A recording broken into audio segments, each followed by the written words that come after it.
अलग झारखंड बनने के बाद भी आदिवासियों की संघर्ष जो है वो समाप्त होने का नाम नहीं ले रही है। ये तब है जब राज्य में मुख्यमंत्री आदिवासी, नेता प्रतिपक्ष आदिवासी, राज्य में 28 से अधिक विधायक आदिवासी, और ऐसे में आदिवासी समाज सड़कों पर उतरकर संघर्ष करता दिख रहा है।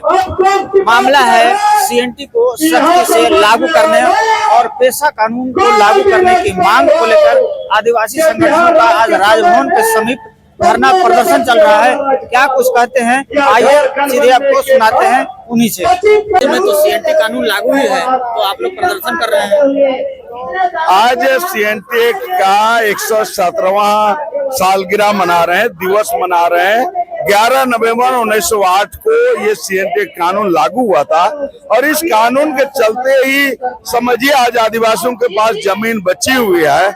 लेकिन झारखंड बनने के बाद अबुआ दिसुम अबुआ राज के लोग, यहाँ के आदिवासी मुख्यमंत्री, यहाँ के डीसी, यहाँ के जो है एमएलए एमपी और यहाँ का माफिया, इन लोग के चलते आदिवासी जमीन जो है धड़ल्ले से लूटी जा रही है। चाहे वो सादा कागज से लूटी जा रही है, उसका धार्मिक जमीन, सामाजिक जमीन, खुदकटी जमीन, उसका तमाम जमीन लूटी जा रही है। तो इसको हम लोगों को बचाने के लिए हम लोग जो है संकल्प लेने आए हैं और 5वीं अनुसूचित क्षेत्र गवर्नर को विशेष अधिकार दिया गया है जमीन के मामले में।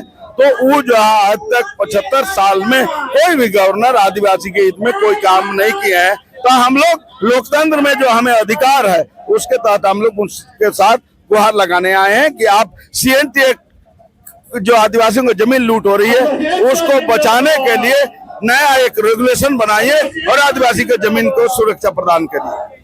राज्य में जो राजनीतिक व्यवस्था है उसमें मुख्यमंत्री आदिवासी, नेता प्रतिपक्ष आदिवासी, 28 विधायक हैं वो आदिवासी, फिर भी आप लोग को सड़कों पर उतरना पड़ रहा है अपने हक अधिकारों के लिए। देखिए, निश्चित रूप से ये दुर्भाग्य है कि भाई आप सही बोल रहे हैं कि राष्ट्रपति भी आदिवासी है ना, और इतना होने के बाद भी चूंकि पूंजीपति लोग, माफिया लोग इस तरह से काबिज हैं, इस तरह से दबाव बनाए हुए हैं कि आज देख रहे हैं पेशा नियमन लागू नहीं हो पाया। क्योंकि इसमें बालू माफिया, जमीन माफिया, गिट्टी माफिया, मिट्टी माफिया, जंगल माफिया, सब माफिया लोग जो है हमको लगता है कि सरकार को चला रहे हैं। उनके वो लोग जो है कलेक्शन करके उनको दे रहे हैं, इसलिए मुख्यमंत्री ये पेशा नियमन लागू नहीं पड़ रहा। लेकिन इसके लिए तो एक ही उपाय है कि जनता को जागरूक करना पड़ेगा। तो हम लोग निश्चित रूप से गांव-गांव में जाकर, पाढ़ा में जाकर, मानकी मुंडा में जाकर, माझीपुर गणेश में जाकर हम लोग जागरूक करेंगे और निश्चित रूप से लोकतंत्र में जो जनता मालिक है उसको एहसास करेंगे। और आने वाले समय में हम लोग 50,000 की संख्या में महामहिम का घेराव करेंगे और जब तक वो रेगुलेशन नहीं बनाएंगे तब तक हम लोग हटेंगे नहीं। इस तरह से हम लोग निकलेंगे। हाल के दिनों में देखा गया कि आदिवासी खुद अपनी जमीन को बेच रहे हैं। आदिवासी भी ऐसे हैं जो जमीन कारोबार में संलिप्त हैं। तो और दूसरी तरफ आप लोग जैसे जो सामाजिक लोग हैं वो आंदोलन करके जमीन अधिकारों को बचा रहे हैं। तो देखिए, हमारा ये कहना है कि सीएनटी कानून में तो ये है कि आदिवासी तो आदिवासी भी ट्रांसफर करना है तो उसमें डिप्टी कमिश्नर का परमिशन लेकर होता है। तो कोई साझा कागज में जमीन ले लेगा उसका वो हो नहीं सकता।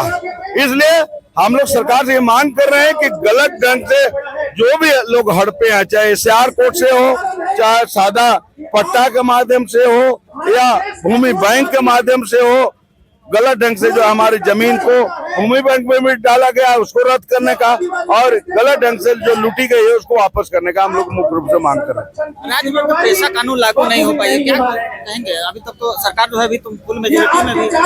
देखिए, वही तो मैं कहा कि पेशा कानून इसलिए लागू हो रहा है कि जमीन माफिया, बालू माफिया, गिट्टी मिट्टी माफिया, जंगल माफिया सब लोग जो है तस्ली करके लग रहा है कि माननीय मुख्यमंत्री को और ग्रामीण विकास मंत्री को, डीसी को, सबको जो लोग पहुंचा रहे हैं। इसलिए सोच रहे हैं कि जब तक हम लोग टाल सकते हैं, क्योंकि आप देख रहे हैं कि आए दिन बालू के नाम पर, मिट्टी के नाम पर, जंगल के नाम पर किस तरह से माफियागिरी चल रहा है।